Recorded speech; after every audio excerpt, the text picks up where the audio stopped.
playing Oklahoma State in the playoffs, Bro, man, that is absolute cinema. Everybody can relate to Spider-Man. We all been broke. We all didn't get the girl. Week 2, Oregon's going to be an upset. Marshall Reed's going to have that Jane Daniels, Lamar Jackson type of year this year. And those are some big names to say. It's not a bad take, though. Like, I am the biggest Notre Dame hater. I'm not a fan of Notre Dame, especially after what they did last year.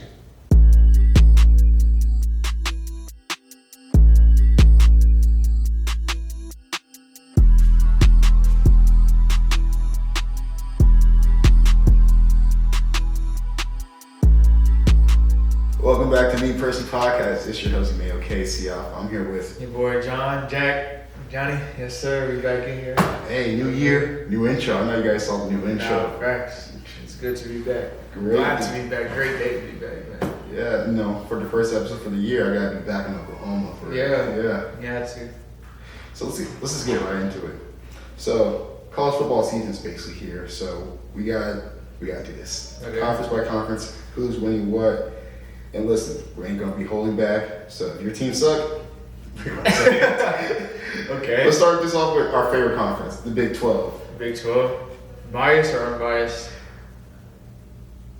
I don't care, bro. I'm so hyped for this season. Bro, I'm so hyped, but I'm saying my take is gonna be biased regardless. I think it's gonna be Oklahoma State. I think they sleeping on us, bro. They're sleeping on us. I feel like week 2, Oregon's gonna be an upset for Oklahoma State. You can hear me right now. We're gonna beat Oregon's coming to Stillwater. It's hard to play in Stillwater now with the number 1 offense basically coming from North Texas to Oklahoma State. Yeah. Eric Morris offense is gonna light up Oregon's defense. I think it's gonna be a really. I think Oregon knows it's not gonna be a last year though. Mm-hmm. It's gonna be a high scoring game. Yeah, like, it's gonna be like that old school Big 12 type game. It's score 60 to 50. Man, I can't wait. And I don't even work that game, so I'll probably either be in attendance or watching it on TV. Lucky, bro. I'm thinking, I'm looking at plane tickets. Like, do I want to come down for this game? Hey, bro, I would. I'm not gonna lie. That's like I went to Oregon last year. We got the brakes beat off on this, but this is a new year, new team, new coach, new quarterback. Let's just say that. Mm-hmm. New quarterback. I'm excited for this just because, like, I don't know, I haven't seen this in a long, long time, bro. Like, I haven't been this optimistic for a season since, I would say, the 22 season. Like, after the year after we had that Big 12 championship appearance, that's the last time I felt optimistic for a season. Mm-hmm. For the last couple of years, I haven't been really optimistic. Even though, like, the 23 season when we went to the Big 12 championship, I wasn't really that optimistic, especially when we lost to South Alabama. Yeah. The 24 season, which was worse, and then the 25 season, the worst season ever. Watched Oklahoma State. When I saw we lost to Tulsa week 2, I was we don't lose to Tulsa. Hey, week 1 in Tulsa, I think we put up 60 points on it. Yes. But honestly, I feel like the Tulsa game might be closer. Tulsa, like Oklahoma State, they did a lot in the portal too. Mm-hmm. Like, I feel like they were the most creative team in the portal with the portal house they had. Like, I feel like they took they improved in a lot of areas. So Tulsa might be one of those teams in the American Conference to look at. Yeah, for sure. I wouldn't disagree at all. But that's my take, bro. I got Oklahoma State coming out the Big 12, and then I'll probably be looking at like Texas Tech. Yeah, Texas as a close second. Yeah, like Oklahoma State, Texas Tech, Houston. I hear a lot of talks about Houston. Mm-hmm. They've been improving every single year. And even I think Kansas State might be a super team. New coach there. Yeah. BYU brought back their coach. So. BYU obviously is always But I think Colorado's gonna be good because every year. I've been seeing their players, bro. Whoever their strength and conditioning coaches, it's not doing a good job. They're like small. Yeah, I'll say they got the names. I just don't feel like they got the coaches to. They have the coaches. Like they got the names of the coaches. Mm-hmm. But I don't think the coaches are doing that well of a job. I think it's more like the position coaches, like the individual coaches, not like offensive coordinator. Yeah, exactly. It's more like QB, O-line, strength conditioning, wide receiver coach, like those small position coaches. And I just feel like maybe Deion's might just be hiring his friends as coaches. Like that's like me, like, oh, let me take over let's say Texas A&M, and it's like, oh, I'm just bringing John as my quarterback coach. He has no experience being a quarterback coach. But, hey, he can throw a ball in Madden, so it's close enough. Yeah, facts. So, I'll agree. I don't think Colorado's. I think they're probably like 5th or 6th in the Big 12. I'm going to be honest. I don't see them making a bowl game. But. Yeah, bowl game. Yeah, I think they'll get 6 wins, but yeah, I don't see them making too much noise for them. So let's go down to the ACC because that conference been a little like, here and there, not really the big names that used to dominate the ACC haven't really been dominating in a while. Yeah. The Florida States, the Clemsons, the Miamis. So what team do you think is going to separate themselves? I don't know. I wouldn't sleep on Georgia Tech. I feel like they had an underrated year last year. Like people wasn't really looking at them like that. And I think they'll make some noise again this year. I wouldn't be surprised if they win the ACC, which Miami made it to the national championship without winning the ACC. So the ACC is pretty much wide open for any team, honestly. But I think Georgia Tech is a team to watch out for.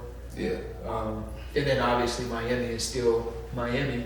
I don't know what their quarterback situation is looking like, but I'll say Georgia Tech if you're going to be honest. Yeah, like, this is why you're my co-host, because you'd be thinking the same way I'm thinking. I was thinking Georgia Tech too. Yeah. Like, they were surprising last year. They had to start off with 8 straight wins, they were ranked, and they kind of fell off at the end. But, like, I think Georgia Tech, they brought a lot of transfer. They brought the running back from Michigan, and they love running the ball there in Georgia Tech. So I feel like that's the difference. That's what separates them from most teams in the ACC. A lot of ACC teams are a little pass heavy, but Georgia Tech, I feel like they're going to run the ball and play good defense. Their coach there, ever since he took over the program, he's been better and better every single year. So I think Georgia Tech, I feel like Georgia Tech, but I also want to say Miami. Darian Mensah, he transferred from Duke, the quarterback for Duke. Oh, yeah. Oh, that's right. He was great at Duke. Yeah. So he led them to a ACC championship there at Duke. So I think, honestly, I'm thinking even more. I think Miami might win that conference. Even though they didn't win the conference last year with Carson Beck, because the way ACC rankings are, they didn't make the conference championship game. It was like Virginia versus Duke in the conference championship game. So I feel like since that was such a crazy year, and then they ended up still making the playoffs because they had like 10 wins, but they didn't have like the wins in the conference. Yeah. But I feel like it's a different year. I feel like Darian Mensah is a better quarterback than Carson Beck. So that's what I think. I changed my mind. I'm going for Miami for my team. Okay. Conference. That's cool. Yeah. I would completely agree. I'm just saying Georgia Tech just because of what they did last year. And I still think that they got a chance to make some noise. That's the only reason. But yeah, for sure. So the Big Ten. That's the conference that has been running the sport for the last 3 years. Michigan, Ohio State, Indiana, the last 3 national championship winners. So who do you think this year is going to win the Big Ten championship? As much as I hate to say this, I don't know, bro. Who's going to win the Big Ten? Man, that's the question of the century. Yes. Because I feel like whoever wins Big Ten might win the national championship. Might win the national championship. I'm pretty sure. But I feel like, damn, that's a great question. Because whoever wins the Big Ten championship, bro, I feel like, man, they got the chance to win the Natty. So it really can be. But I want to be biased. That's what I'm saying. I don't want. Okay, I'm gonna just say it. I don't want to say it because I'm a hater, but I'm gonna say it. I think Michigan can probably run it back. Not 2P obviously because they didn't win last year. Yeah. But like, I think they can go back. I like the coach that Michigan brought in. Yeah. So I want to say Michigan. I'm gonna be biased. I'm screwed. I'm biased. Michigan's gonna win the Big Ten. I don't got any reason. I just got heart. Okay, that's the only reason I get. If not Michigan, it might be Indiana. They're still good. So yeah, either Michigan or Indiana. You think Oregon has a chance to win the Big Ten? The thing is, when it gets to Oregon, like I feel like they choke very hard. When they play the teams like Ohio State, Michigan, Indiana, that's when they just sell the last minute. Because bro, you gotta think they're so used to the Pac-12, right? That when they get to the Big Ten and play those actual Big Ten teams. Well, they have won the Big Ten before when Ohio State won the national championship at Big Ten. Ohio State made the Big Ten championship. They played against Penn State, which another choking school to play. Yeah. Two chokers playing against each other. But man, it's like a slippery slope at Oregon. I think they have a chance though. I'm not going to count them out. I just think Michigan will have the upper hand just because. How do you feel about these other schools like UCLA bringing a new coach? They still have. I seen they had a couple transfers as well too. And then USC, their quarterback was really good last year, but always thing about USC is their defense. Yeah. Well, so, not USC. Only thing about Lincoln Riley is his defense. Exactly. So USC, Lincoln Riley, he's gonna put up 60, but he's gonna give up 70. Like. Scoring is not the problem for Lincoln Riley. We've seen that since he's been at OU. Like, even Spencer Sanders was putting up points against Lincoln Riley. So it's like, I don't know. Lincoln Riley, he just got to get a good defensive coordinator. And I feel like USC has the money. Like, I don't know how they don't go get a defensive coordinator. Because we know it's not OU thing. Because as soon as he left, OU brought in their coach. And they were one of the best defensive teams. Like you had 10 sacks in the game against Auburn. So why is his name slipping my mind? Oh man, Brent Venables. Yeah. See, every time we record a podcast, like all the names I'm thinking of, they slip out my mind. But yeah, Brent Venables, defensive-minded coach, and we're going to get to the SEC soon. Oh yeah, that's the next one we're talking about. But man, OU's defense they might have one of the best defenses in the country, especially the 8 up front. The way that defense is transformed player, like for example, Kendall Daniels, the way he was at Oklahoma State, completely different person at OU. And now they're talking about first, second round, third round draft pick in Kendall Daniels. But you would not have expected that. Why? He's giving up on plays at Oklahoma State. Yeah, because at Oklahoma State he was playing safety. Now they have him playing at his position at linebacker. We've always been saying that he should have been playing linebacker. He was not a safety. I don't know. I don't know why he was playing safety at Oklahoma State. He couldn't guard for one. That's not a knock to Kendall Daniels. But if you know. Like, he's not guard. Like, he needs to come down and make a tackle. And Brent Venables and great job to OU, bro. They're doing the thing, bro. They got a great defense in their defensive line. Let's just talk about them. Man, their defensive line. Like I said, like that game I was watching against Auburn, they made who was the former OU? Jackson Arnold. Gave him hell. Oh my gosh. He was out there looking like Gundy. Like he was seeing ghosts. And he was at home. Yeah. I think he was at they were at OU. They were at OU. But I guess he came in here thinking he was gonna have his revenge game and everything. But yeah, even when OU went to Alabama and won this year though, I think they beat Alabama in Alabama. And that's the thing. This is like if they can get their offense together, why am I forgetting the quarterback name? John Mateer. John Mateer stays healthy. Yeah. He was like in the Heisman running for a little bit. Yeah. So if he can stay healthy, stay consistent, OU. Let's get to the SEC talk already. Yeah. OU can be one of those teams. I don't have OU win the SEC, but I feel like they're gonna be in the SEC title game. Yeah, I don't have them winning the SEC either. But I know that I think they'll make the playoffs for sure. They'll make the playoffs for sure, and they'll make a run in the playoffs. Just depending on who they face. I don't have them winning the SEC. I think we have the same team winning the SEC, honestly. Okay, what do you got? I got Georgia winning the SEC. I got a different team. I got Texas A&M winning the SEC. Marcel Reed's coming back. I feel like he's going to have a Heisman season this year. Honestly, I'm going to be too early with this, but we're going to talk about the Heisman later. He's one of the Heisman candidates I'm thinking about picking for mine. Okay. Marcel Reed. I don't dislike that at all, though. I don't dislike it at all. I like that. Okay. I don't know. I just feel like Georgia is just it's Georgia. Like I was thinking about Georgia too. Like it's just still Georgia. That's the only reason. But yeah, man, SEC is stacked. as much as I don't like to say this, I'm a big OU fan this year just to see what they do in the SEC. Except for obviously which probably won't happen if they Oklahoma. Hey, like Colin said in the group chat, Oklahoma State is gonna play OU in the playoffs. Man, if that happens, Oklahoma playing Oklahoma State in the playoffs, bro, man, that is absolute cinema. Imagine they win the Big 12. They get the home first round game. Yeah. OU coming to Oklahoma State. I would buy me a ticket and fly down for that game. Oh my goodness, bro! Do you know what that means to me? Man. Just to hear that would be insane, bro. Like, oh man, that would be like for a playoff spot for the next round in the playoffs. Like for the football makers out there, like for all the people who behind the scenes that be rigging the game, rig that. Okay, if OU and OSU both have a great year and they both make the playoffs, somehow find a way to have OSU. If this happens, clip this.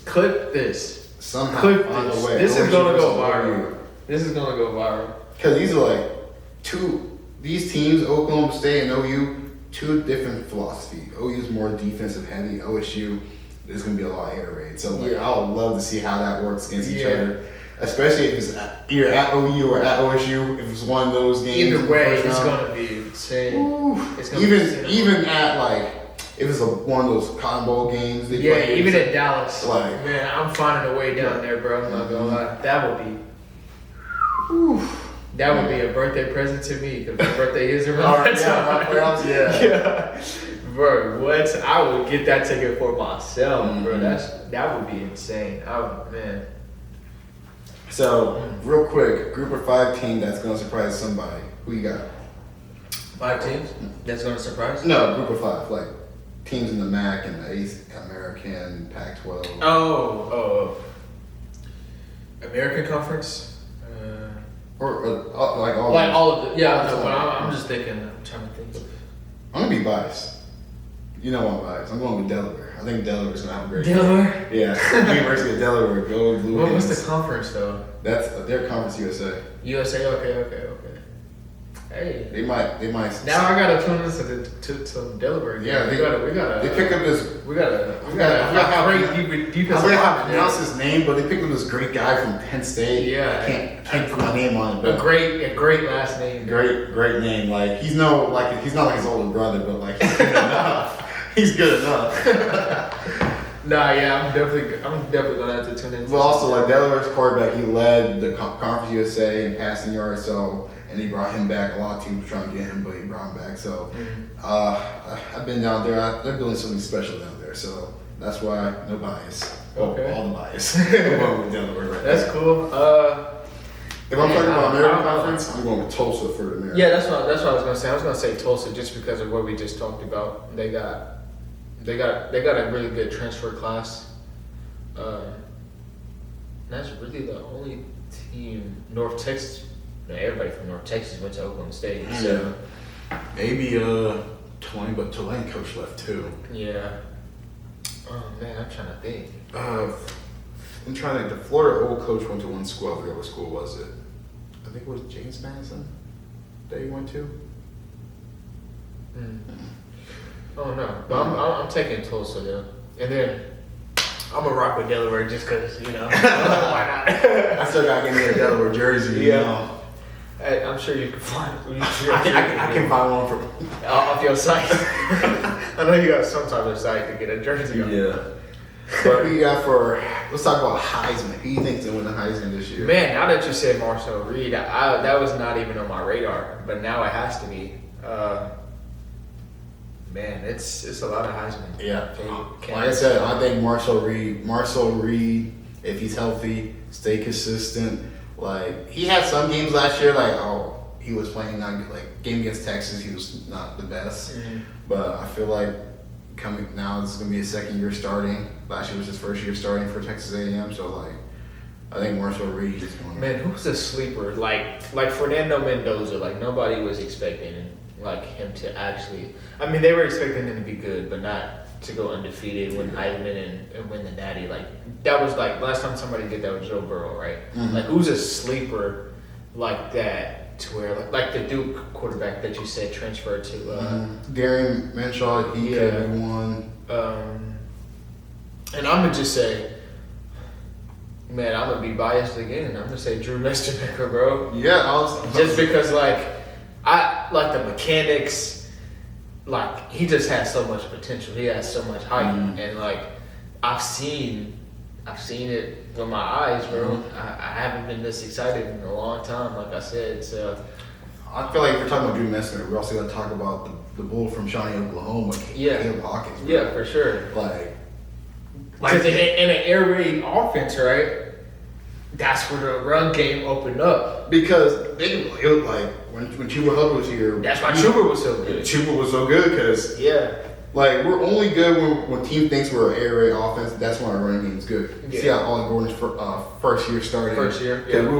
We knew we was going to throw the ball, but now then we compared to the year after when everybody thought we're going to run the ball with Ollie Gordon. Yeah, that's when he got slowed down. That's when he got patched up. Yeah. Same thing happened with Chuba Hubbard. His junior year, we were an air raid offense. So we was running the ball, he was going crazy. Then now everybody knew we were running the ball with Chuba Hubbard. That's when he got slowed down a little bit. Yeah. Those years after is what gets our running backs for real. But man, I'm gonna say Drew Messemaker and Caleb Hawkins is the two that's probably slept on for real in terms of Heisman candidates. And I feel like we have to talk about Arch Manning. I feel like he's gonna have a better year than he will have a better year than last year. I know. That's his first year starting. So in the SEC at that, he's one of the better quarterbacks in the SEC. People don't want to say that, but I feel like he is. Yeah. And then that's the only teams I can think of right now. Julian Sand. He was in the Heisman run last year. I don't think he's amazing, but he does the job. Yeah, he's gonna get the job done. Especially when you have Jeremiah Smith as your wide receiver. There's no way you're not winning Heisman with him. So, maybe because I don't know. For last year when Mendoza won, of course he was the best quarterback in college football last year, but I feel like it wasn't really as good compared to past years. Because for example, if Will Howard was playing last year, he could have won Heisman. Yeah. Because I feel like there wasn't really a Heisman race last year. Because every single week was a different person. Yeah. Yeah, I'll agree for sure. But who you got going to be in the national championship game? Like I said, I might be a temporary Texas A&M supporter. I like Texas A&M winning it. Either Texas A&M, Miami. Man, I'll just say I can't really put a finger on anybody just because of what I seen Miami do last year. You think it's gonna be another Big Ten team again?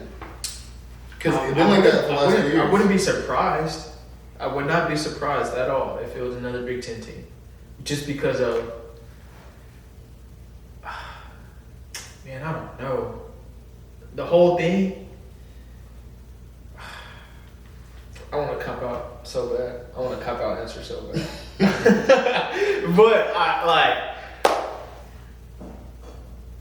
But let's just say I'm not picking A&M. I'm not going to pick A&M. Because I don't think A&M will get past.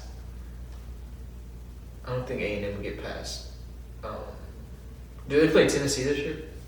I don't think A&M is going to get past Georgia. With this new college football playoff format, anything is possible. I feel like A&M, that's just a team that I don't know why I was just sleeping on last night. It was just in my dreams. A&M. Man, here talking about Texas A&M or Oklahoma A&M. So Oklahoma A&M.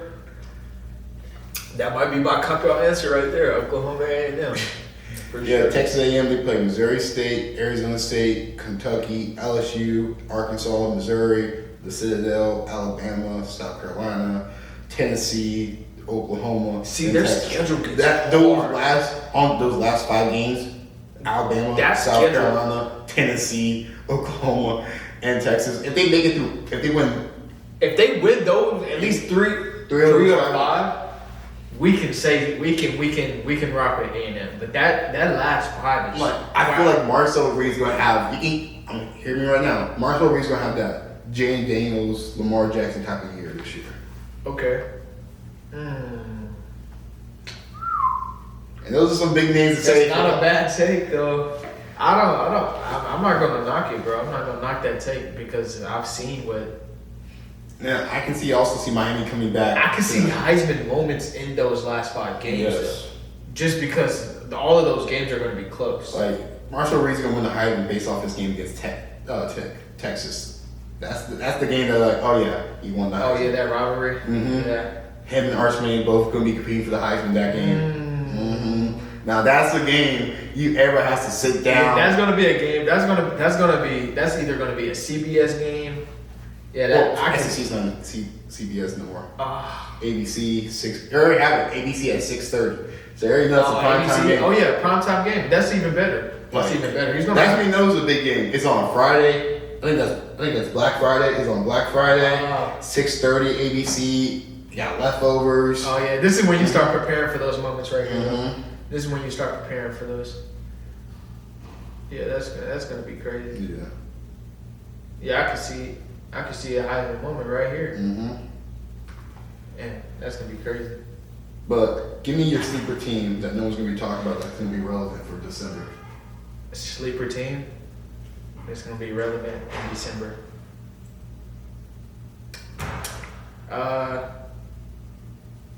Sleeper team relevant in December. Man. I feel like we've been talking about Oklahoma State this whole time. I feel like that's the sleeper team. As much as I don't want to be biased, that's who I have to go with. Just because it's some team in the Big 12. Mm-hmm. I think it's a team in the Big 12 because nobody talks about that. How do you feel about Baylor? Because they did, I'm getting a quarterback name, but the 5-star quarterback that used to play at Florida transferred to Baylor. Okay. I'm trying to remember his name. It's blanking right now. Wait, he played at Florida? Yeah. I mean, Lagway's still at Florida, right? DJ Lagway, that's who transferred to Baylor. DJ Lagway's at Baylor? Yeah. No way. Yes, he is. What? If I would have known that. Oh. It's changing your whole time Big 12 tape right now. Nah, it's not going to change who I think is winning the Big 12. But I feel like they're going to be top 3. Mm-hmm. He's definitely going to be better because I feel like Baylor's coaching staff is better than Florida coaching staff. Yeah, in terms of as a quarterback, mm-hmm. Yeah, for sure, mm-hmm. For sure. Just because I think Baylor's going to actually let him throw the ball. Yeah. Wow. DJ Lagway's at Baylor. Okay. Well, they're going to be top 3. They're going to be a top 3 team in the Big 12. DJ Lagway, man, I might put him in my Heisman. Yeah, bro. Especially, I can see Baylor having a 9-3 season. But this is well, we can talk about it if we get to the NFL. But man, there's going to be a lot of quarterbacks coming into that next draft. Man, it's going to be a lot of quarterbacks coming into the next draft, and it's going to be a lot of quarterbacks that take some spots. Literally, like in the NFL. I already can say the Buccaneers going to be looking for a new quarterback next year. The Lions going to be looking for a quarterback when Jared Goff finally steps down. Man, Lagway's at Baylor. Sleeper team though. Back to the original sleeper team. I'm gonna have to say Oklahoma State. As much as I'm gonna get away from Oklahoma State. I don't want to be biased, but I don't see nobody we're not top 25. I feel like another sleeper team we talk about South Carolina. This is another seller right there. I feel like either South Carolina every year is either they have a good year, they have a bad year. So based off of last year, they're gonna have a good year this year. Like they're always competing. They always threaten teams. Last year, they had a lot of games that were close against high-ranked teams. Even when they had Spencer Rattler, they weren't that good, but they were scaring teams a little bit for sure. So, oh man, yeah, Oklahoma State. I don't knock South Carolina at all. Don't knock that at all. But it's gonna be interesting. Maybe Florida State can make some moves. Hopefully, they weren't that good last year, but hopefully they can turn it around or something. Okay. But let's talk. Who do you think is the most overrated team coming to this season? Overrated? Mm-hmm. Oh, man. I say this every year. Notre Dame. I am the biggest Notre Dame hater just because they're top 10 every year. And I'm not a fan of Notre Dame, especially after what they did last year. I feel like that was not fair to college football world. I feel like that wasn't fair to the players that were on that team. Mm-hmm. Like, I feel like they just made that decision without even consulting with the seniors. Like, and like you're not gonna play in the bowl game because you're. I don't know, bro. I don't like Notre Dame, bro. I feel like they're overrated every year. Just because I've seen Oklahoma State beat Notre Dame before. In the past. Yeah, 21 seasons, the biggest comeback in a bowl game. Like, just because I've seen that with my own eyes, I think anybody can beat Notre Dame. Because they don't play in the conference. I just can't respect a team that don't play in the conference. Yeah, bro. And you basically picking your You schedule. pick whoever you want to play. You pick who you want to play. Like, I don't think that's... Nah, I'm a Notre Dame hater for life. I don't care. I don't care how good they get, bro. I'm a Notre Dame hater, too. They ruined my chance of going to a national championship game. Yeah, I'm a Notre Dame hater. I'm going to just say that's the team that's overrated to me. They get to pick teams to play Wisconsin, Rice, Michigan State, Purdue, North Carolina, Stanford, BYU, Navy, Miami, Boston College, SMU, and Syracuse. The only good teams that you just named were BYU and Miami. You said Wisconsin? Mm-hmm. Who else?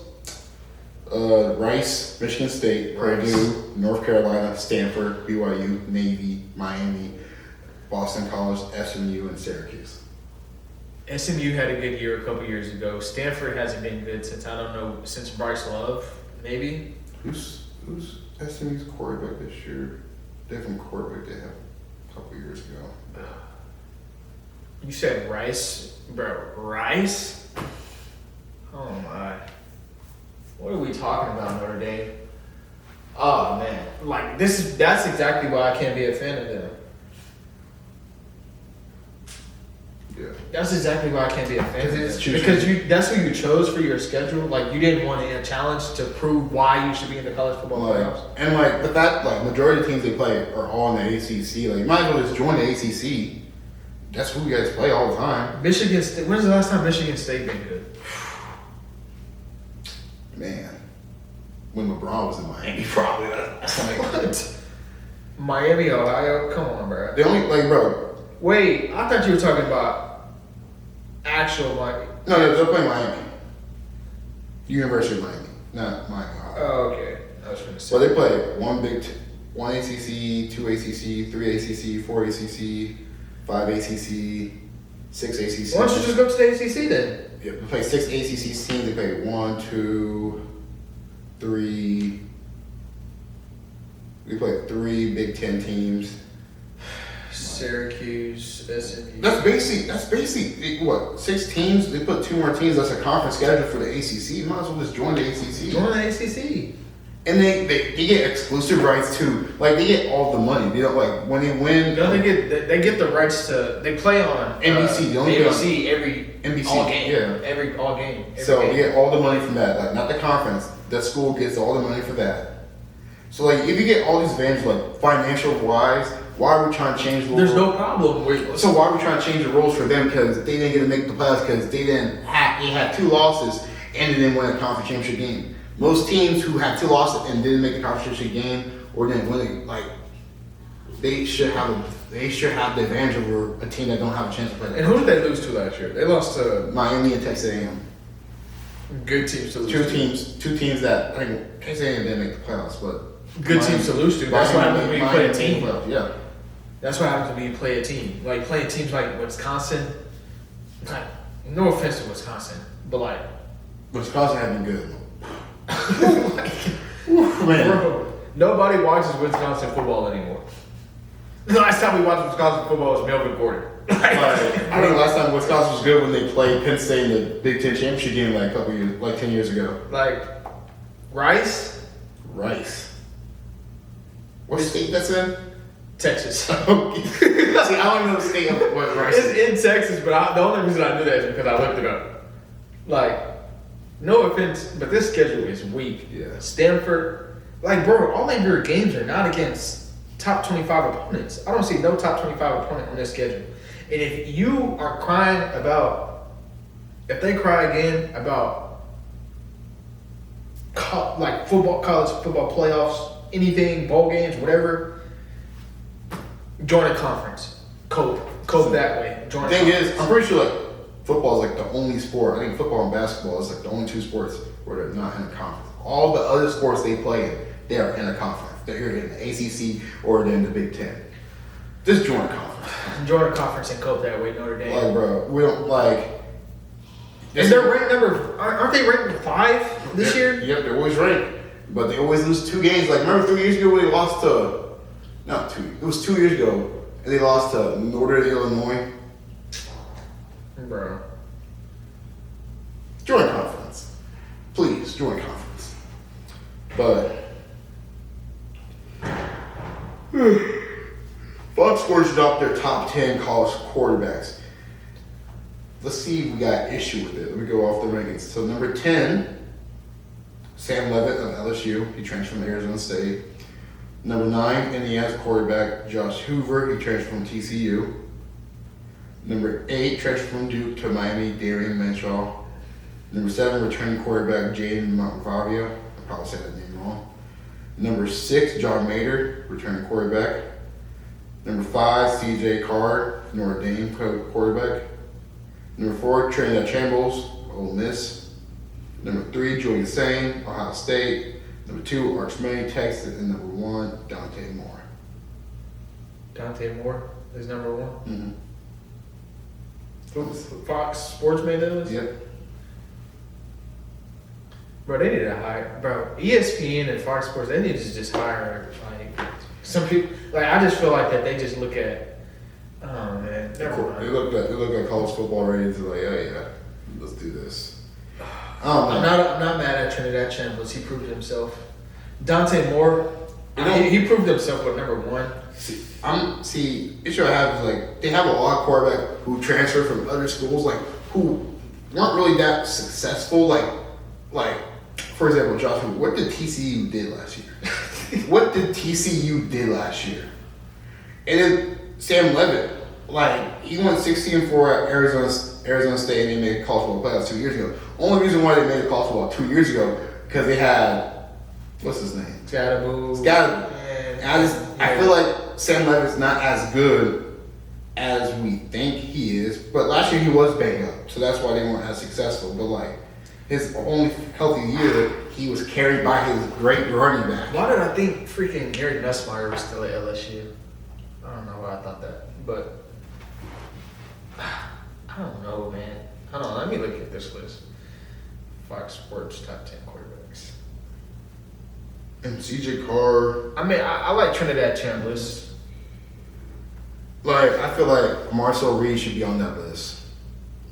I don't think they're going to put anybody that we even talked about on that list because, hey, that just makes us even more right. It's just going to be sleeper teams. Yeah. Sleeper players. That's cool with me. I don't mind it at all. But Dante Moore's number 1 on the list. What should we expect from him this year? To win? Like, he got everything around him at Oregon. Like I feel like there's no excuses for him this year. There's no excuses. It's his second year starting now. Like, he decided not to go to the draft. I think he would have went to the draft. He would have been first overall over Mendoza. Yeah. But now... He got to win, bro. Yeah. He got to prove people wrong. Mm-hmm. I feel like he hasn't done. Like, what? I mean, obviously they made the college football playoffs. What happened? Dante Moore have done that. What was the quarterback before him? I know before him was Bo Nix and Justin Herbert. Like those 2 quarterbacks, they are Oregon legends. You gotta be on those levels now, or you're gonna be on. I don't think anybody's gonna touch what Justin Herbert did at Oregon, though. Mm-hmm. Respectfully, like in the most respectful way, the way that Justin Herbert. If it wasn't for who was winning the Heisman when he was in school, he probably could have won the Heisman. Just of like. What he did in Eugene was crazy. It's people still wearing Justin Herbert jerseys. I'll say the same thing about like. I guess when I was watching more of a hater on Bo Nix because my professor was a Oregon fan, so I was just hating on Oregon that whole entire year. Yeah. But like, what Bo Nix did with Oregon, like, is actually insane. Like looking back at it, I'm like, I can see what Sean Payton saw. Yeah, and even people like they were hating on him because he was old. Yeah, or older. Because like he had those Washington versus Oregon games. Yeah, legendary. Yeah, like I just remember hate watching that game. You're talking about air raid. Yeah, that was air raid, bro. Pac-12 at that time. Well, it wasn't. Was it Pac-12 when Bo Nix was there? Yeah, Pac-12. Well, Pac-12 at that time, man, it was like the last Pac-12 game. I think that was like the last Pac-12 championship game. It was Oregon versus Washington, and the Michael Penix versus Bo Nix rivalry. Yeah, that was crazy, legendary. Yeah, but Dante Moore just got. I feel like he just got. Maybe it's unfair to put that stigma on him, but he just got some stuff to live up to. You got to win. Mm-hmm. You know, do something that no Oregon quarterback had to win it all. Yeah, like win Heisman. Win. Did it? Marcus Mariota? Oh, well, Mariota. Dang, that was a time ago. Yeah. That was what, 2015? Yes. That was like 10 years ago. Like I said, do something that Oregon quarterback had never done. Go out and win. Yeah. Like their coach loves to talk so much for someone who had done the exact same thing as James Franklin had done. Man. Not win it at the biggest moment. Yeah. To me, him and Franklin, same type of person. Man. They don't win the big games. Coach name? Man. But when he was talking trash about there's no way I should ever forget his name just because of what he was saying to Mike Gundy. When he said to Colorado, they're playing for clicks, we're playing for wins. You guys haven't won anything. Dan Lanning, man. He loves to talk. Yeah, he got a They're playing for clicks and we're playing for wins. I'm like, oh man, that got all the. Yeah. Yeah, he got to win, bro. Jaden Mavia, that's just going to be another Lincoln Riley. Great quarterback that tried back in the first round. Yeah. Like, I don't know. One thing that me and Lincoln Riley have in common, we love taking our quarterbacks to first round talent. That's how we do it in college football. Like my team is probably more like Lincoln Riley, but we win championships here in college football. I mean, you got to put up 100 points a game to do it, I guess. I don't know, bro. This list is throwing me for a loop. It doesn't have any quarterbacks that I thought would be on here. Yeah, except for Arch Manning. Mm-hmm. And Trinidad Chambers, he should be on here. That's why I was like, I agree with that one. John Mateer, okay, I don't think he's like I said, though. I think I don't agree with more of the bottom teams on this list. Like I don't agree with John Mateer being 6. Like I don't agree with 9 and 10. I can see 8, Darian Mensah. Josh Hoover? James Mavier. You've never even seen it? Is he a transfer? He transferred from TCU. I'm saying, what did TCU do last year? You've never even seen him play. Respectfully. In the most respectful way. Honestly, he transferred to... I think they're only saying that because Indiana won the Natty last year. Mm-hmm. Like, you can't... That's like saying he's a part of the national championship team. Because the difference between him, like when... Fernando Mendoza transferred to California. I already knew who Mendoza was when he was at California because he was hooping against when he was at California. I forgot what game they were playing. It was like a late night game. Cal versus I want to say it was Miami. or something like that. It was like one of these ACC teams, and since they were in the ACC, like I just remember they had a close game, but they lost like the last second. But Mendoza played his heart out. I'm like, and then when I saw that he going to Indiana, I'm like, oh, he's gonna do good there. Yeah. I saw something from him before, from Josh Hoover. Maybe I haven't watched that many TCU games, but I just don't remember hearing. What year is Josh Hoover? Because I feel like he's like a junior or something. He's a senior. Mm-hmm. Yeah, bro, it's cooked. I'm sorry. I only know who he is because on NCAA college football 26, I took his spot. Like. My quarterback took his spot. That's the only reason I know who he is. Like, and I mean that in the most respectful way. I feel like besides, and hopefully he can prove me wrong. Besides Sam Levitt, like all the other quarterbacks I hear from last year, like they impressed me last year. Sam Levitt was banged up, and the year before that, he got carried by Cam Scattergood. Josh Hoover, I don't remember what he did for TCU. I do not remember. Did TCU even make a bowl game last year? I think they barely made a bowl game. I think they only had 6 wins last year. I'm trying to think about the record. How do you put... I don't agree with this list. I don't agree with it. I don't agree with 3 players on this list. Dante Moore, Arch Manning. No, 4 players. No, 5. I'll say 5. Julian Sand, I guess. Dante Moore, Arch Manning, Julian Sand, Trinidad Chambliss, and John Mateer. Everybody else. Jay Muggy? Who? Oh, but that's like Lincoln Riley's project though. Like everybody knows he's gonna be good. He's gonna be good, yeah. Like it's Lincoln Riley. Like any quarterback who's gonna be good. You could go put freaking Taylor Cornelius with Lincoln Riley, and you'll think that he'll be decent, right? I'll agree with some of it, not all of it though. Yeah. We already talked about Darian Mensah. So Bryce Underwood is out here downplaying the game, not just the game. Michigan versus Ohio State, the biggest. I know how people in the South feels about when I say this, but to me, I grew up watching Michigan versus Ohio State. That's the biggest rivalry in college football. This rivalry been going on. I'm from the South, so I disagree. Yeah, but I understand what you're saying. It's the biggest rivalry. To us in the East Coast, that rivalry means something. They don't even say each other's name around each other. They say the team up north or the team down south. Like this rivalry, this rivalry has historical. I can't even say the word, but historical. Historical. Nostalgia. It's nostalgic. It's the historical context. It really starts like when Michigan was not even a state; they were just a territory. That's when the rivalry, that's when it really started from. Like, if you guys just look up the history between Michigan, how Michigan became a state, and when Ohio State first became a state, they had this little land right there. Both of them was fighting for, but the government gave it to Ohio State because they was a state of Michigan. They gave Michigan that peninsula, which you really think about, Michigan really had a bad deal. They got that upper peninsula. Yeah, they got bigger land. Yeah. So I think that land that was like Toledo. That's where Toledo is from. So okay. Mm-hmm.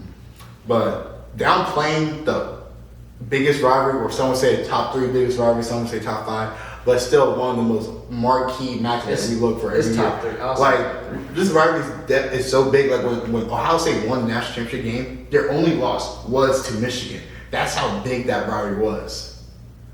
To a Michigan team that didn't have a good quarterback, that didn't have, it was their first year without John Harbaugh. Mm-hmm. Okay, yeah. So, is John Harbaugh? One of the Harbaughs, bro. Yeah, the other one. Yeah, the other one. Yeah, but like I said, biggest rivalry. So, I don't know how I feel about Bryce Underwood. He didn't really wow me that much, especially being the first #1 quarterback in his class, 5-star. He left. He was committed to LSU. Then he switched his commitment to Michigan. Sorry, bless you.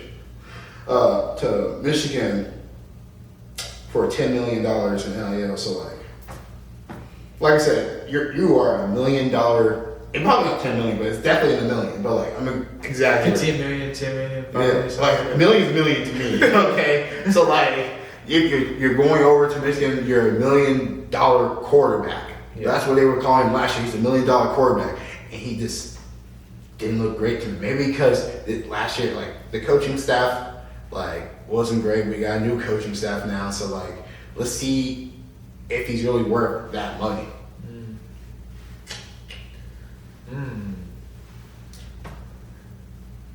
So what's the top 3 rivalries in college football? The Game, Red River, and the Iron Bowl. That's my top 3. Mm-hmm. That's my top 3. A lot of people want to say Army versus Navy, but I don't know. I feel like it's a good. I understand historically why it's good, but I like to watch good football. At the end of the day, they're on the same team. I'm sorry, I don't like watching quarterbacks that can really throw 10 yards and run game. I don't want to waste 4 quarters of my life doing the tush push. Literally. I don't want to do that. But I understand it, but nah. They're on the same team at the end of the day. Mm-hmm. These other colleges, they don't like each other. Mm-hmm. They don't like each other. At the end of the day, they both serve the country, so that's I can support them for. I don't think I think it would be definitely looked down upon or frowned upon. I don't even think a player can enter the transfer portal and go, for example, I don't think a Michigan player can go to Ohio State and Ohio State actually accept them without trolling them for the whole season. Yeah, but we see that from Texas and Oklahoma players do that. That's what I'm saying. That's what I'm saying. That's why I say that rivalry's bigger. You don't see that from Alabama and Auburn or Oklahoma and Texas, but you don't see that from Michigan and Ohio State. Like like I said, I can't stand. Man, you know, man, this is off topic, but you know another reason that I think Arch Manning is gonna have a decent year. Cause didn't their one of his roommate wide receiver Cam Coleman? Yeah. Cam Coleman transferred from Auburn to. Dang, does he go to Texas now? Yeah, he goes to Texas. Arch Manning has a weapon, a really good weapon, and he's tall and fast on the outside. So I think, man, that's gonna be interesting. He can be in the running for the Biletnikoff, bro. I think that's a award that we really don't be talking about, but that Biletnikoff might go to Cam Coleman. I like Cam Coleman. He's nice, bro. When we were talking about Alabama and Auburn, that's what it came to mind. Mm-hmm. Yeah, but those are my top 3 rivalries right there. I just think the game is bigger than wherever. But that y'all are different from the South, you know. Like I feel like it's always noonday too. Like it's always on Fox Sports. What, the game? Yeah. It's always on Fox Sports. It's always the big noon kickoff. It's always like around middle of the day almost. It's the Saturday of Thanksgiving. I'm so used to growing up watching the Lions lose on Thanksgiving, watching the Pistons lose on Friday night, then watching Michigan lose. The only Michigan team win. Well, before we won the first time, the last 10 years was just 10 years straight watching Michigan lose to Ohio State. But now it's different. Lions are winning on Thursday. You got the Pistons who are good now, and Michigan's beating Ohio State. Michigan is up, man. Mm-hmm. Michigan up. Yeah. All time, shit. But yeah. Mm-hmm. So before we wrap this up, who do you think is going to be one of those college football playoffs first time appearances? Give me my Cowboys. Since college football players been around, yeah, give me my Cowboys. They haven't seen the playoffs. They've seen the BCS championship, but they haven't seen the playoffs. So I'm going with the Pokes, man. I truly believe we're gonna make some noise this year. I'm so excited. Yeah, I'm excited. Like I said, Oklahoma State. I also want to say maybe USC is gonna sneak in there too. I don't doubt it at all. I don't doubt it. USC, BYU, Oklahoma State, and I'll say Kansas State too. They brought back Eric Johnson. Wait, has Baylor ain't went? Baylor? I don't think Baylor. Yeah, Baylor ain't went. Yeah, Baylor. Yeah. Georgia Tech. Tech went last year. Texas A&M, was they in it last year? A&M? No, they weren't. Yeah, A&M was. That's my team. What are they? The Aggies? I'm the Aggie now. I'm an Aggie fan now. You know me. I always figure out who's gonna win the national championship. Bro, as I get older, I become fans of teams. Not actual fans, but you just want to see teams. I want to root for them. I want to see them win. As I've gotten older, I've wanted to see OU do good more than. That's you. That's never. I was talking to my. But ever since they moved to the SEC, it's been only the past 3 years. It's only been the last 3 years. I don't know. I'll be hating OU to the day I die. I was talking to my link behind the camera, saying I don't know. I'll tell my kid, you can go to any school in America, but don't go to OU. Is he playing sports or are you just? If you get a scholarship, yeah, you can go to OU. You get money. You earned that. Yeah. Getting a scholarship from OU, that's a lot. But you can't be an OU fan growing up, bro. I'm gonna bring. If he's a 5-star, if my kid's a 5-star. Honestly, do I really want him to go to OU as a 5-star? I'd be go to Texas or somewhere else. For me, bro. If I was a 5-star, if I was in my kid's shoes and my kid was a 5-star, I'm a Texas Longhorn. I don't know why. That's what I'm saying. I don't know. I hate Texas. I don't know why. But if I was an athlete, I'm going to Texas. I'm going to Texas. It's either Texas or A&M. Oh, I can tell you all my reasons why I'm going to Texas. I can tell you all my reasons, but I don't want to get in trouble. I just say women's sports. No, for real. But like, bro, yeah, I'm going to Texas, bro. Yeah. Let's just leave it there. Or Miami. Or Miami. Like, bro, I'm going to a Texas school or a Florida school. Yeah. Might as well throw the Carolinas and the Californias in there too. Yeah, Florida, Texas, and Cali. That's the only options right there. And maybe Oregon because of track. But yeah. But before I wrap this up with college football, ESPN released their preseason All-American. And let's look over what ESPN has to say about their preseason All-American. So right now for the offense, they got Julian Sain, Ohio State, running back Keon Lacey, Ole Miss. He only cover for college football. Okay. Jaden Braw, Florida. Wide receiver Jeremiah Smith. Wide receiver Cam Cole of Texas. Tight end Terrence Carter Jr. of Texas A&M. Offensive tackle from Texas Trevor Gosby. Offensive guard Kate Piper, Iowa. Center Drew Bobo, Georgia. Offensive guard Anton Knapp of Notre Dame. Offensive tackle Carter Smith, Indiana. All-purpose Malachi Toney, Miami. And then defense Colin Simmons, Texas. Defensive tackle Amari Washington, Oregon. Defensive tackle Armand Moulton Sr., Miami. Edge Dylan Stewart of South Carolina. Linebacker Rasheem Biles, linebacker of Texas. Xavier Atkins, Auburn linebacker. Sammy Brown, Clemson linebacker. Cornerback Leonard Moore, Notre Dame. Cornerback Bryce Paula, Texas Tech. Safety KJ Bolden, Georgia. Strong safety Ty Benfield, LSU, and then place kicker Tate Shenda, Oklahoma. Punter Evan Crenshaw, Troy Turner, Ryan Niblett, Texas. I don't disagree with it. Yeah, I like the All-American list. But I think who's gonna sneak in right now?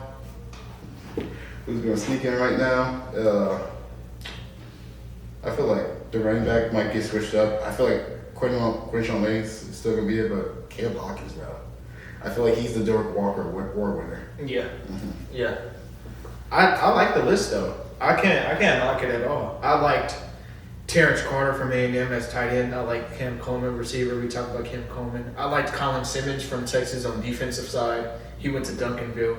I like Keon Lacey, running back, like you said, but that obviously can get switched up in terms of awards.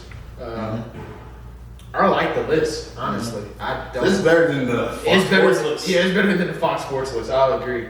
I like that list. Yeah, but none of this matters till August 29th when college football is finally back. Yeah. Which I'm so hyped for that. This is just preseason All-American, so. Yeah. But let's hop over to the big boy league, the NFL. Yeah, let's do it. So Kyle Murray is QB1 in Mensah, and J.J. McCarthy, former first rounder, is sitting at QB2. How do you think their season will go for the Vikings? I don't know. I just don't have any. I feel like the NFC North is so wide open. Yeah. Like any four of those teams, all of them can both have winning seasons, but like two of them not gonna make the playoffs. Yeah. But all of them can have winning seasons. Like I feel like the NFC North is the best division. Like with all of them competing. Like I think they're better than the NFC West. Yeah. I don't think the Bears are gonna make the playoffs like they did last year. I don't think the Packers aren't gonna make the playoffs. I think the Vikings or Lions are gonna win that division, and those two are gonna make the playoffs. Yeah. Bryce and Charles be talking about NFC West, but I think the NFC North is very good in terms of like like you said when all of those teams are good. And the thing is, all those teams have great defense. The Vikings defense, great. Packers defense, great. Yep. Bears defense, great. Lions defense. Them adding Michael Parsons made them wow. Right. Like, they're talking about man. I wish they were here. And talking about NFC West, bro. Come on now, bro. Like NFC North has either 4 out of 4 good teams or 3 out of 4 good teams. NFC West, on the other hand, has 2 out of 4 good teams. Like, we're talking about the conference with the Arizona Cardinals, bro. Like, what? And we're talking about a team where half their team is always injured at the end of the year. Bruh. So, like whole depth chart injured. Like they can't even get their receiver room together. Like we don't know who their wide receiver one is. They have to bring back. All right, if you guys are confused, like we recorded the podcast, but it got cut off in the middle of it. So when I was editing the video, I realized we missed the second half of the podcast. So we got to redo the second half of the podcast, basically. Whole different day, but hey, we're still here. Literally. But let's finish off with some college football news. The Big Ten Conference unanimously passed a rule banning football players with professional experience or unwithdrawal NFL draft declarations from competing in the conference. So, which affects? Ooh, am I echoing? Oh, no, I don't hear an echo. But who it affects? It affects the upperclassmen who declare for the NFL draft while withdrawing, players who sign a professional contract, and anyone who appear on a professional sports roster. Head coaches who violates this rule face a suspension for 50% of their remaining game, plus an undisclosed fine. So what's your thoughts on this? I think every conference should do it, not just the Big Ten. I feel like once you get that, once you like suit up for an NFL team, like that tight end, once you suit up for an NFL team, like it's pretty much wraps. Like, why would you want to take backward steps anyway, though? Like, you're already almost there. You might as well just keep working with the practice squad. Yeah. Like, that's like, imagine being a college player, like, actually, after, going to college, think about this. After going to college, your freshman year, you took 1 week of class, you're like, you know what? Let me go back to high school. Back to my glory days. Like, you gotta think about, it's on that same level of weirdness to go back to college. Like, you could have stayed, well, if they had eligibility, they could have stayed 1 more year. Like, if it didn't work out in the NFL, you're still trying to fight on the practice squad. There's other leagues, there's other way to get back to it. But the fact you're trying to go back to college football, because you have an advantage over the other college players, because other college players is not working with NFL teams, NFL players, practice squads. Like, so when you're going back to college, you already have so much advantage just for that. And also you're already older than most of them too. So yeah, I would definitely agree. I don't like the jumping back and forth, bro. I think it got to be some type of stipulations on this. The stipulation being like, once you suit up for an NFL team, no matter if it's training camp, whatever it may be, whatever the case may be, I think you can't go back, bro. Ain't no backward steps, bro. That's crazy. Yeah. And it's crazy. You said that the Big Ten shouldn't be the only conference, because just shortly, a couple of minutes ago, I got a notification saying, and the SEC announced an SEC institution is not permitted to have an athlete on its roster who has previously declared for the NFL, NBA, or WNBA draft and did not appropriately withdraw, sign a contract with an NFL or other professional football league, NBA/G League, or WNBA or affiliate team, or been listed on a NFL or professional football league, NBA, G League, or NBA or WNBA roster. The commissioner is authorized to enforce this expectation with penalties against member institutions. Yeah. So SEC, Big Ten, they might as well go ACC, might as well go Big 12, PAC. Everybody might as well just go ahead and. Everybody's going to do it, because we already saw this happen during like college basketball, and we had teams like Baylor bringing in a person who was on the summer league 2 years ago playing against Wemby, and now going back for Baylor, and which I don't think he really did as well. But like, we also saw, I don't remember this high school player, but remember Kyrie Walker? Yeah. I do remember Kyrie. He tried to go. He was trying to go over to. I think he's trying to go over to. I forget what school, but he's trying to go to some college basketball team. Now I don't know if that college basketball team is trying to go over to his SEC team, but now that's over. So I feel like this is a good thing, because it was like a lot of NBA players trying to go over to college basketball because they either did overtime elite, NBA G League Ignite, or some overseas basketball instead of college basketball. So when they try to go for the draft or try to go play for the summer league or undrafted free agent and they try to go back to college. Yeah. Mm-hmm. Crazy work. Mm-hmm. And the fact that like you guys had the decision to go with college basketball initially for like as a basketball player coming from high school, but they chose the other routes. You gotta live with those consequences. Yeah, for sure.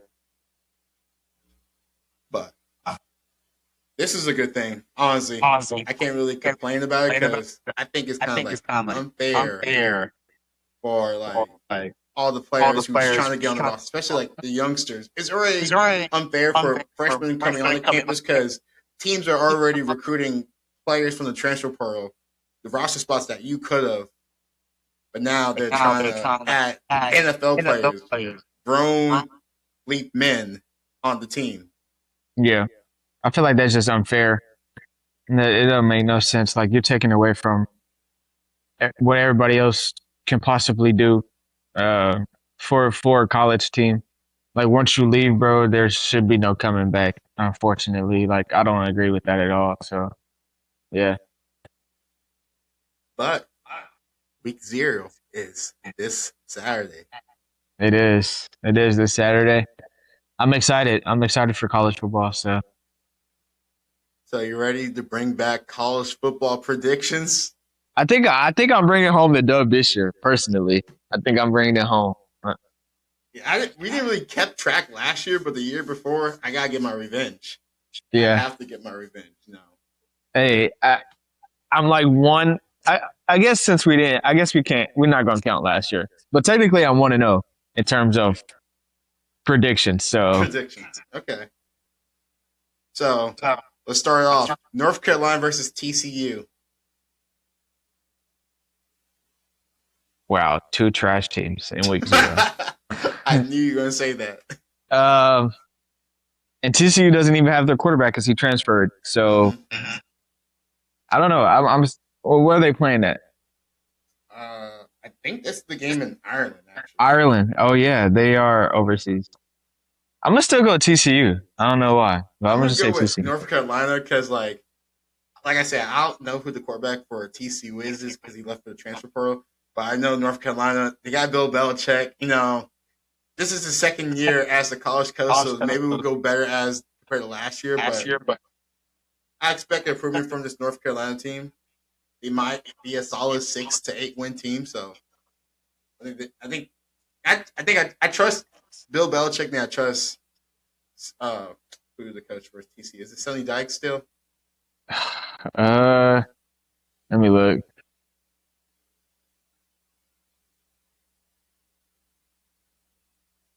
Yeah, Sonny Dykes. Mm-hmm. Sonny Dykes, yeah. So I trust Bill Belichick and Sonny Dykes. Next game, San Jose State versus USC. I'm going USC. I'm going USC. You know, we don't have to spend time on that. They're going to put up 100 points on San Jose State. Facts. NC State versus Virginia. NC State versus Virginia. Give me NC State. I'm gonna go with Virginia.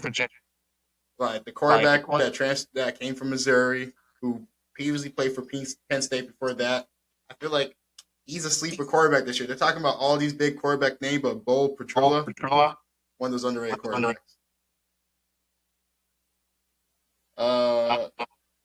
Jack State versus North Dakota State. North Dakota State. North Dakota State. Sacramento State versus East Michigan. East Michigan. I'm going to go with Sac State. What? Yeah. Interesting. I don't know. I'm just hearing all this stuff about Sac State and like the crazy. Wait, is Sacramento State the same team from the basketball Last Chance U? Yeah. Yeah, I'm going to Eastern Michigan. Hawaii versus Stanford. Give me Hawaii. I want to go Hawaii on this one. I'm going to go with Stanford. Go with Stanford for this one. Okay. New Mexico State versus Florida State. I'm going Florida State. I'm going to also go with Florida State. And then the 10 p.m. game, or for you, 9 p.m. The 10 p.m. game, Memphis versus UNLV. UNLV. I'm going with Memphis. They was good last year.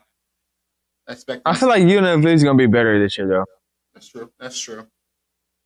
Well, the thing is, UNLV did lose their quarterback. I forgot where he went, but he left. So that's why I'm going with Memphis. Yeah, but I feel like these predictions for me, I think I did my thing for this.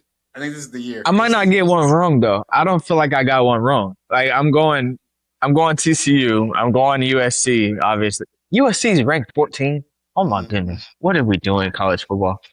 You know, they're going to hype up some of these big school names.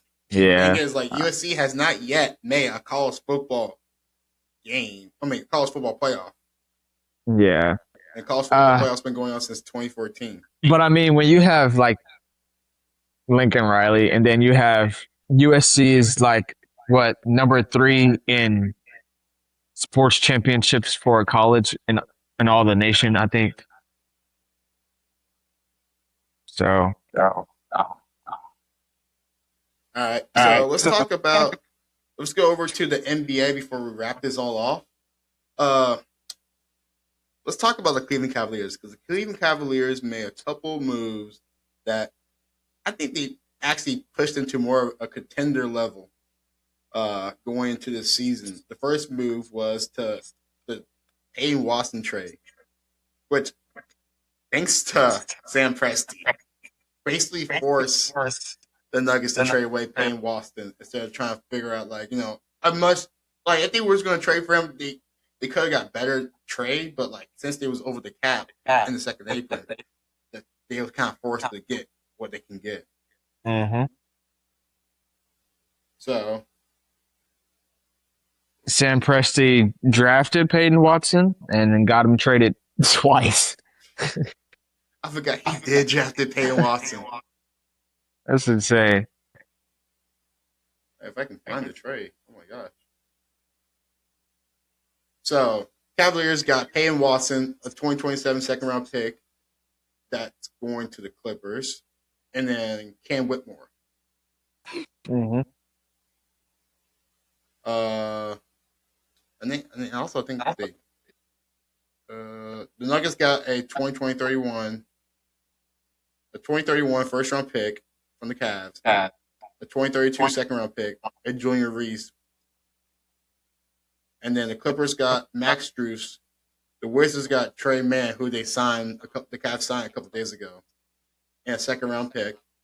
And the Hornets got Dennis Schroeder. Mm-hmm. I think it's good fits for every player. For every player, it's a good fit. Peyton Watson going to Cleveland. I think he can be a bigger role with Cleveland. They're gonna have to use him a lot. I feel like Evan Mobley has not lived up to what he needs to, so I think that the Cavs can rely on Peyton Watson a little bit. Yeah. But how do you feel like the Cavs during this offseason, because they also agreed to sign James Harden to a 3-year, $97 million contract with a player option in 2028 to 2029 season with a trade kicker too. Yeah, the agent of James Harden needs to be studied. It's almost like Kirk Cousins. Facts. I just feel like bro, James Harden makes so much money in his career. Like, think about it. Is James Harden one of those players over the 500 million mark as a player? Because I think it's like only a few players, like LeBron, Curry. Is Russ there? Or Russ and KD? I think just KD. Just KD. I think, yeah. I remember, because I remember when, Russ was Russ, Harden, Curry was the first three players to get that $200 million contract. When they started coming out with that 5 years, $200 million. Yeah, it's LeBron with 581, Steph Curry with 532, Kevin Durant with 598, and then James Harden with his new contract. Man, whoever's James Harden's agent, let me talk to you. Let me talk to you. It's literally Kirk Cousins' agent. Whoever Kirk Cousins' agent is. Mike Silverman, Troy Payne, and Brandon Gray of Equity Sports. Yeah, if you're a young player, look for those people for your agent. Literally, bro. I know those agent fees are crazy, though.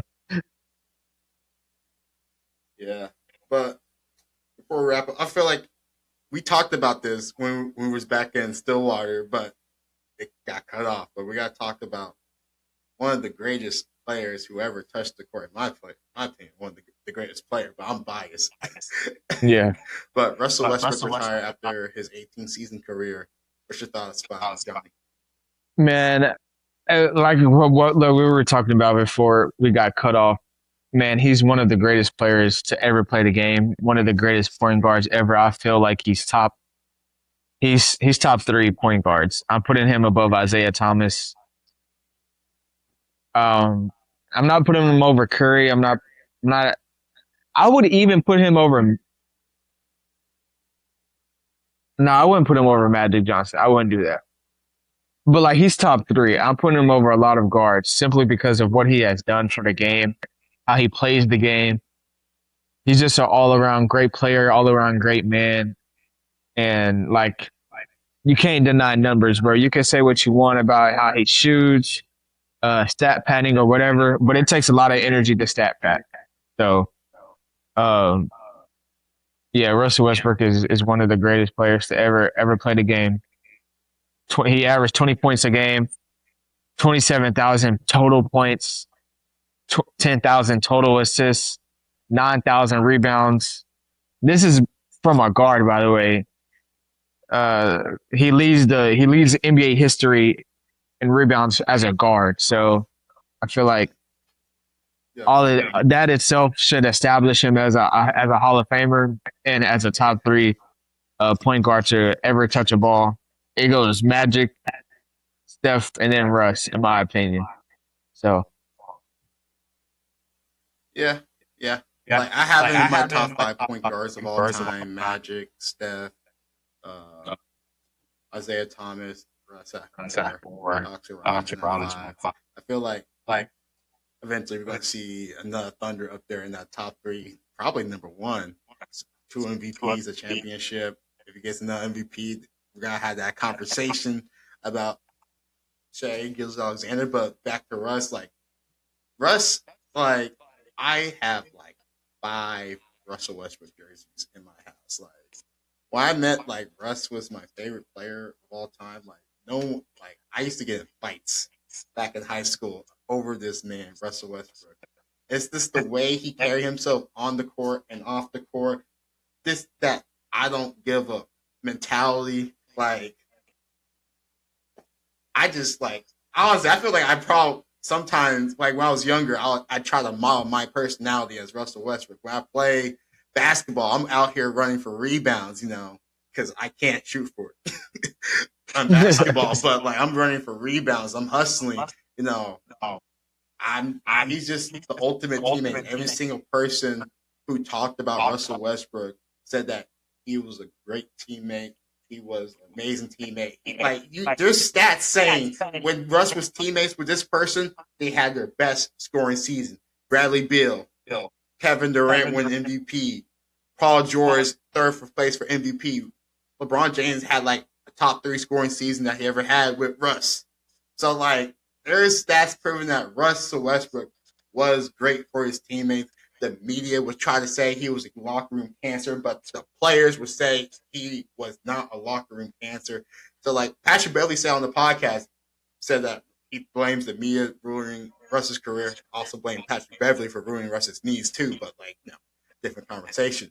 But which I'm probably gonna make a whole entire Stay With Me video about Russell Westbrook, but it's just when I heard the news, I was at work. I'm like, man, I had to sit down. For a moment. I'm like, wow, Russ. Because I thought at least I thought either OKC or Houston was going to try to get back Russ. Those are the two teams I thought in my head, but I guess it wasn't in the cards.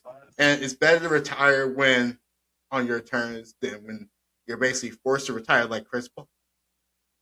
Chris Paul was forced to retire because you're looking at it from Russ' perspective, you see how the Clippers, his own franchise that he basically revived himself, Chris Paul, did to Chris, like a legend. Like, we think of the Clippers, I think of Chris Paul. So he just didn't want that to happen. He didn't want the league to force him out because he already saw how the media treat him. Now he's seeing how all these other NBA teams treat him because of certain someone on the Sixers basically bad mouths behind closed doors about him. So it's better to retire when you feel like you're on top of the world. You got nothing else to give. You don't want to cheat the game. So it's just sad seeing my favorite player because if you ask anybody, before I do anything, like, I'm trying to, like, calm myself, like, get in, like, the right, like, mentality. You see me watching Russell Westbrook 2016, 2017 MVP highlights, him averaging a triple-double, like. Yeah. Man. 9-time All-Star, 9-time All-NBA, 2-time scoring champ, 2016, 2017 NBA MVP, averages a triple-double across 4 different NBA seasons. No one has ever done that, and holds the NBA record with 209 regular season triple-doubles. I don't know what else you could say about that man other than he's the ultimate competitor, carries himself well on and off the court. He might seem like loud and reckless on the court, but off the court, he's a very humble guy. And I only have good things to say about Russell Westbrook, man. Thunder up, and he's always Mr. Thunder in my eye. Bro, facts. Thunder up for sure. He's still, like, what player leaves the team and is, like, still involved? Like, he got traded away from the Thunder. He is still involved, 10 years later, still involved with the Oklahoma City community. He's raising money to build that new stadium, the soccer stadium. Like, he's raising money for the new athletic district they're trying to do in Oklahoma City. So, like, that's the fact, like, what he really means to not just the Oklahoma City Thunder, but the Oklahoma City community. And you probably can say more than me because you live down there your whole life, so. Yeah. Yeah, man, what he means to the city is it's crazy, bro. People still wearing his jerseys to this day, and he's been traded almost over a decade now. Yeah. Like, it's honestly insane, but it kind of ripped our hearts out a little bit when we seen the retirement post. Well, we were hoping, like, Sam Presti would at least give him a 10-day or a 1-day contract to let him retire as a Thunder. Kind of like how Kyle Lowry did. I don't see how Kyle Lowry can get that and Russ Westbrook can't. Like, it's completely 2 different tiers, you know, but I think Russ was just really done. I think he lost the joy for the game, man. Like, the media, the fans and the people, and even some of his teammates, the people that the fans praise the most in terms of NBA players, and they kind of ran him out and made him lose the love for the game, bro. And I think he really wants to be a family man now. And he has a family. He had 3 kids, a beautiful wife. So I think, yeah, he's just focused on that. And I respect it. I'm not going to lie, because the world is reckless and so is the league, bro. You see what the league does to certain players. And I think Russ wasn't going for it. He's never been that guy to just, fold and lay down. And so, yeah. Yeah. You said everything perfectly what I was going to say. Yeah. Shout out to Russell Westbrook.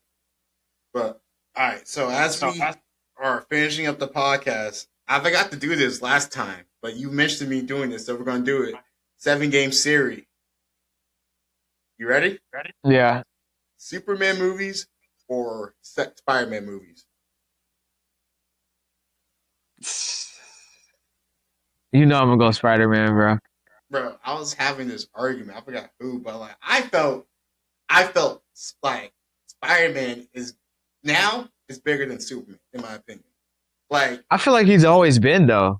See, I was having this argument with my LB, and he was like, "Whoa, it's Superman. He's like the superhero." Like I felt like once that first Spider-Man, you ask any kid who their favorite superhero is. It'll be Spider-Man. No one's gonna say Superman. People would say Batman before they see Superman. That's what I'm saying. I'm like, I feel like Spider-Man's bigger.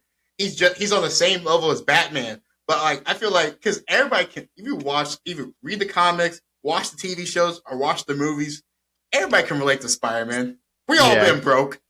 And there's different Spider-Mans too. Like we have Miles Morales. Mm-hmm. He's one of us, bro. Like it's the fact that like he wear a mask. Anybody can be Spider-Man. That's the message. Yeah. That's why you wear a mask. Everybody can relate to Spider-Man. Like we all got this. We all have our own identity that we relate with.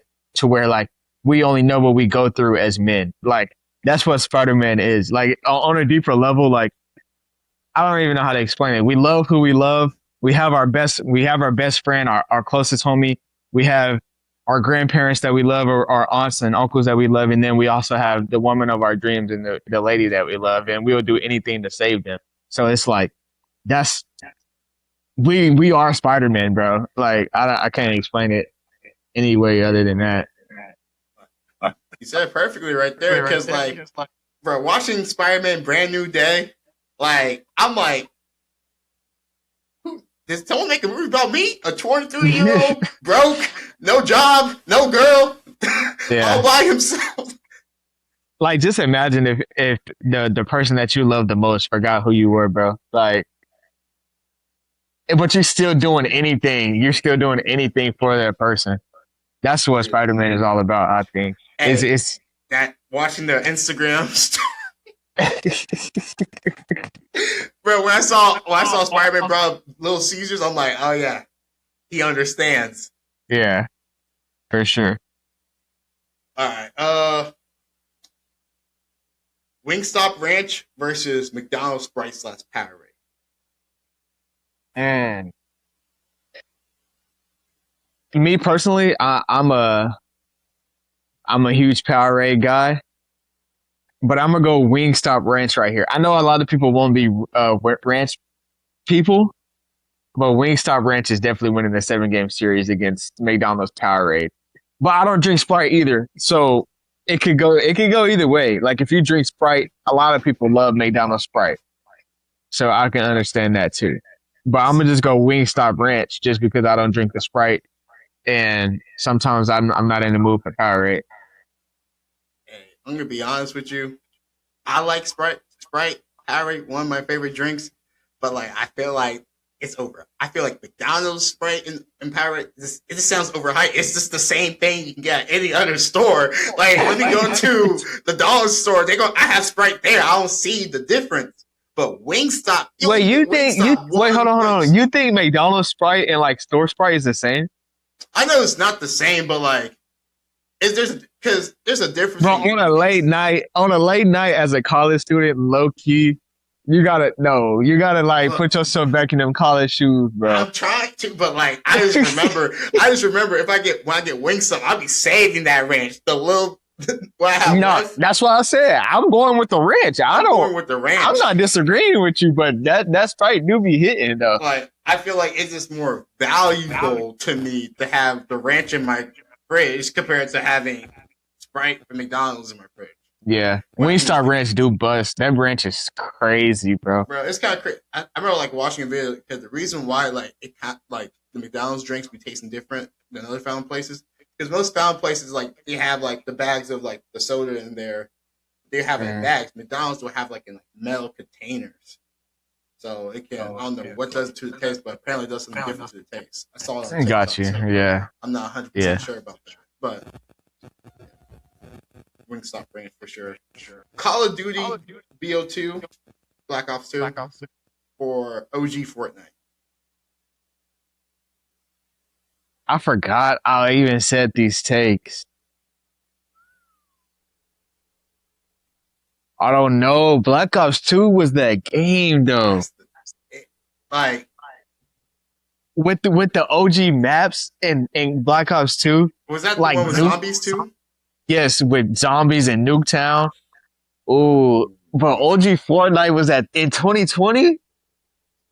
Man, not even 2020, 2018, 2019, when you came back from school on a snow day. Like Prime Ninja times. Bro, even like playing like on the app. I remember freshman year, I used to play Fortnite Mobile with one of my crushes, and we got a victory royale. Hey, bro is hooping on Fortnite. I'm dead. I was. Oh, 7-game series. This is going to 7. I'm not gonna lie. This is going to 7. Like this might be the only series to go to 7 for real. The thing is, like, I suck at both games, so like. I do too. I'm just not good at first person shooter games, but they so fun when you're on it with your homies. Yeah. I'm trying to think. You know what? I feel like just because of zombies though, I'm gonna go Black Ops 2. See, I was gonna say the same thing. I had too much fun playing zombies, bro. Just because of zombies, bro. If you play with me, like if you know me, I'm a scaredy cat. So playing zombies in the dark with your friends, you turn around, oh shoot! I was definitely screaming on the game, bro. I'll tell you that. Man, I'm about to load my Xbox right now, and play some BO2. Oh man, let's look at these multiplayer maps.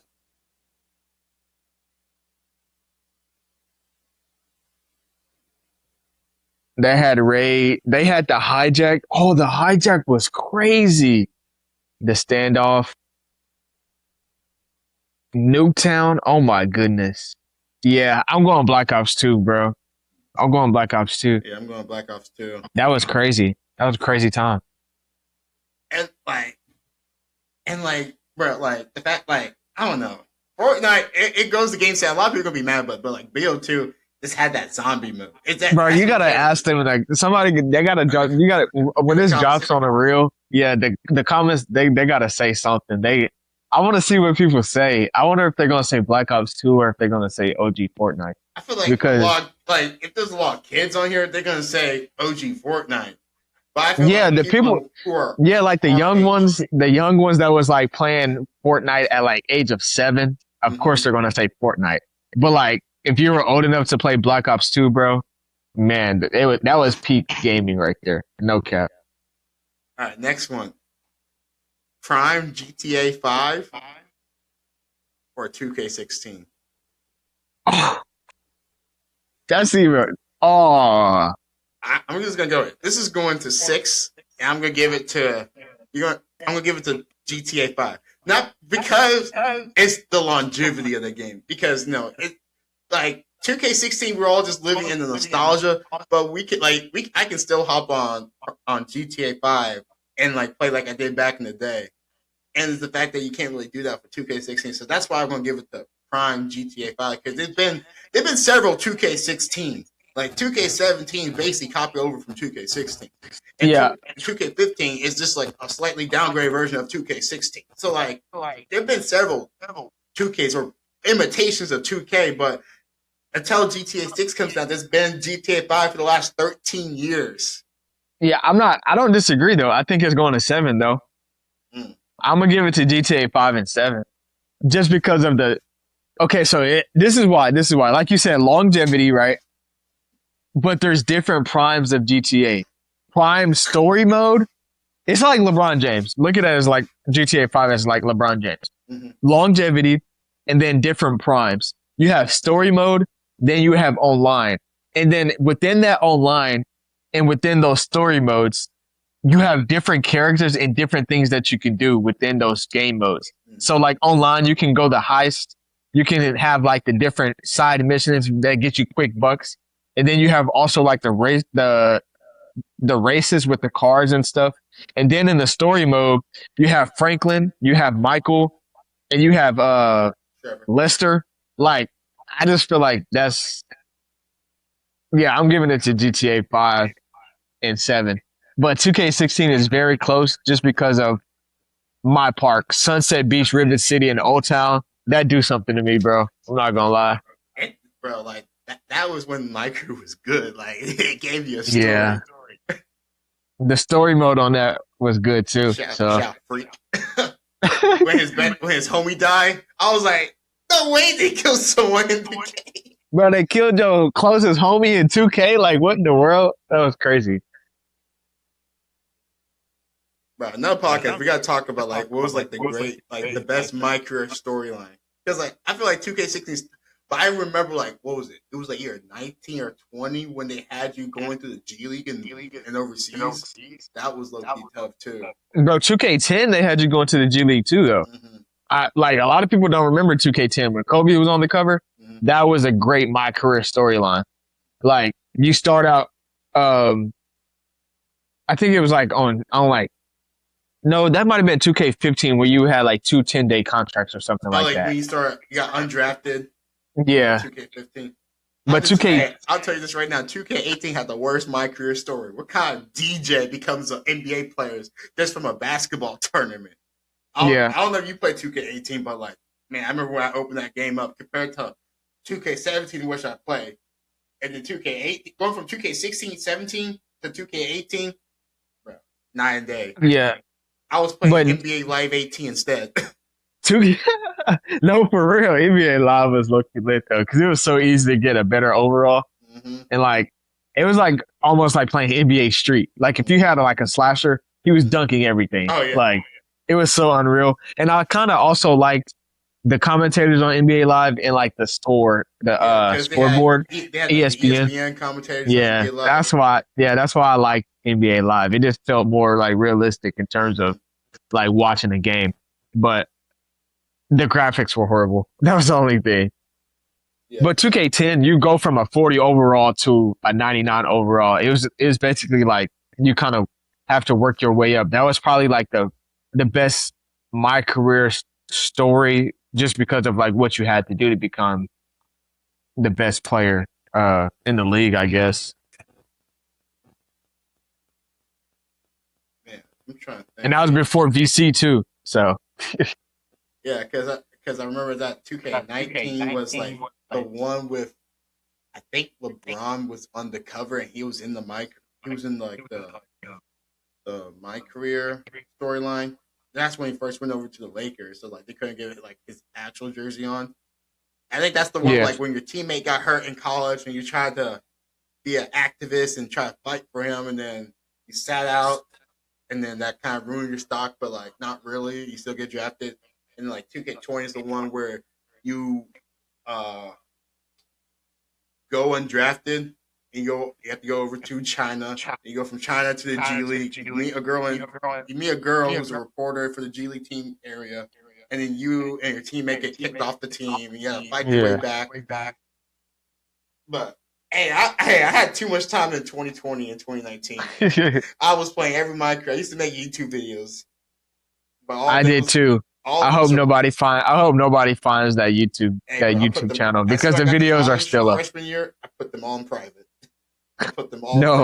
I lost my access to my YouTube, so they're still up there from 2016. Oh yeah. So I hope nobody finds those. I found it. Like I remember you told me this. Me and Jay was looking for it. We found it, but I forgot where I found it at. Yeah, bro. I posted a couple of clips on my spam, so yeah, it's pretty easy to find if you really like just search for it. I hope nobody finds those, because my voice was crazy. I wanted to be like Pretty Boy Fredo so bad, bro. Bro, I was trying to be like Pretty Boy Fredo, Chris Smooth, Juice Man. Like, oh, that's another 7-game series. Pretty Boy Fredo or Chris Smooth in their prime.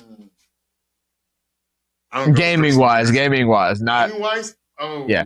We gotta say that for the podcast because I'm still going through this list. All right. Snowfall versus Power.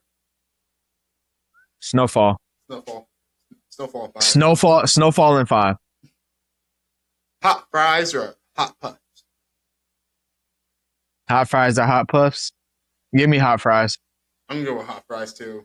I'm gonna say hot fries in 6. Yeah, I don't really prefer the puffs. I like regular Cheetos instead of the puffs, like the hot Cheetos instead. Yeah. And last one, Cars movies or the Toy Story movies? Cars. Easy. 5. Yeah, Cars in 4. What? Nah, I'm taking it in 4, bro. I'll give them a game since they're still making Toy Story movies. Yeah, that's fair. Yeah. I'll give them a game, but it's really Cars. And Toy Story 5 was not bad at all. It wasn't bad. I thought it was gonna be bad, but it wasn't bad. It was like literally. I haven't saw Toy Story 4 or 5 yet, so. Yeah, it was literally like modern day, like how children are today. So I understand. Yeah, Toy Story. Okay, I'll give them a game. Yeah, that's fair. Hey, Cars is coming back for their anniversary September 4th. I've been seeing the Piston Cup, Collector's Cup. I might have to get me one of those. Yeah, I seen that they were coming back into the theater. Yeah, but that's pretty much we have for the podcast. A little extra time, 40 minutes extra time for the 1 hour and 40 minutes podcast. But I promise next week when we're back, we just have to go through all these topics because, a lot of topics. But now we're going back on a regular schedule. So and also a little double header. If you're coming back from the Stay With Me video, thanks for going over to the podcast. But if you haven't watched Stay With Me should also be uploaded by the time this podcast is up. So check out Stay With Me. We're talking about how the Oklahoma City Thunder went from being relocated to Oklahoma City, going through all the heartbreaks from all the way from when we got there in 2010 to winning a championship in 2025. And when they mention you, they mention Sam Presti, Clay Bennett, Immanuel Siafa. They gotta mention you as the NBA champs. Hey, that's how the video starts off with that speech. If you guys want to see more videos, I also have a video about the same thing, but with the Knicks. And if you want to figure out why your favorite team haven't figured out the Philadelphia 76ers, Minnesota Timberwolves, Phoenix Suns, New Orleans Pelicans, Brooklyn Nets, Los Angeles Clippers, Charlotte Hornets, I have a video for them why they couldn't figure it out. But go check it out. Sasha socials, John. Yes, sir. Not J.Jack on Instagram. And that's really it, because I don't even get on the other app for real. So you always will see him on the comment section. Yeah. Comment section on House of Highlights. Yeah. Primetime.Siafa on all platforms. Instagram, TikTok. Sir. I'm not really on Twitter, but yeah. I'll also be seeing you, John, in the TikTok comment section once in a while. You do see me on the TikTok comment section. I think, what is my TikTok? I don't know my TikTok. I'm not even going to sit here and lie. I think it's like my name or something. But, yeah. But that's pretty much what we have for the podcast. Hope you guys have a great day. And we'll see you next week after week 0 of college football. Yes, sir.